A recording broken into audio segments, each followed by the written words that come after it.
Hi guys, welcome to Sri Srinivasa Shorthand Institute. 150 words per minute dictation, 5 minutes duration. Start.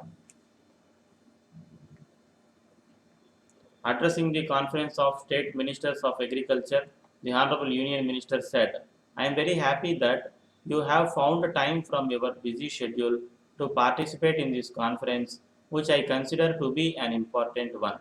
I hope and trust that this conference takes us a step closer towards implementing the roadmap for meeting the challenges of today's agriculture. Ever since I took over charge as Minister of Agriculture, I have been planning to have this meeting with you. Many things are in my mind which I would like to share with you on this occasion and get your views on how we can change the face of Indian agriculture and increase the income of our farmers. Our government lays a great deal of emphasis on the development of this sector, considering that more and more people, even today, are dependent on it for their livelihood.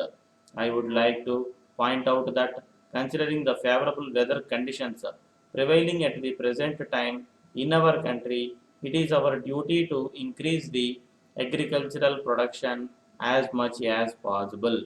In order to achieve this goal, we have to provide facilities like availability of credit, seeds, fertilizers, and water to our farmers.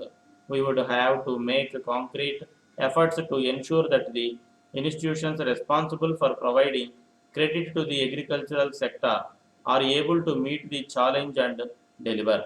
I would like to point out that till very recently there were reports of shortages of fertilizer in some parts of the country, but I understand that this situation has now improved.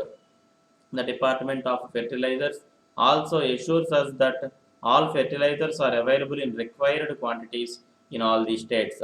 As you are all aware, scarcity of water is a major problem in our country.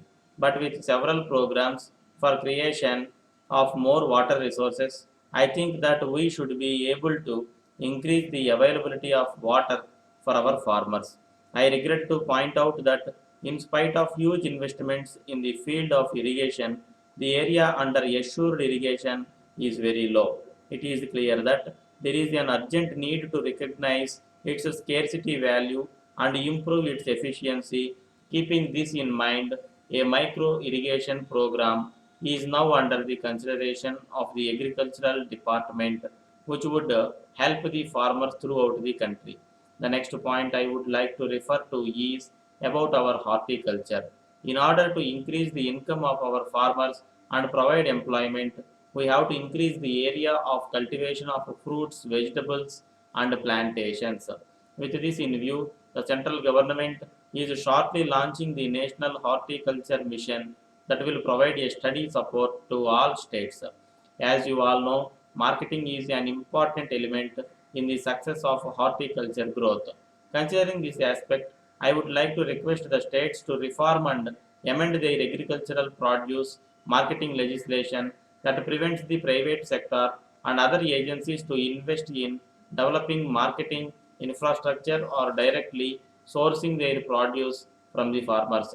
I would like to add one more point regarding marketing of agricultural products. Distress sale by our farmers can only be prevented if there are adequate marketing facilities. For this purpose, a much more open market regime would be necessary, including direct marketing and contract farming. In view of the fact that large number of people depend on agriculture, there is a need for providing opportunities for large scale employment within this sector, including those for agricultural graduates. On the other hand, we are presently in a situation where the needs of the agriculture sector in terms of information, knowledge, credit, and inputs are large, while on the other hand, we have millions of unemployed youth in search of employment. I would like to point out that the problem is to put these two together and thereby provide opportunities for gainful employment. Before I conclude, I would like to share with you my deep concern on the low productivity levels in many parts of the states. As far as the level of variation in agricultural production is concerned, it is too large among the states even within the country. In these circumstances, our researchers and extension workers have to work out various programs and policies to achieve best results.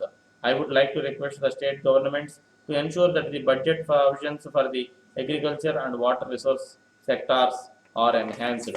With these words, I have great pleasure in inaugurating the conference.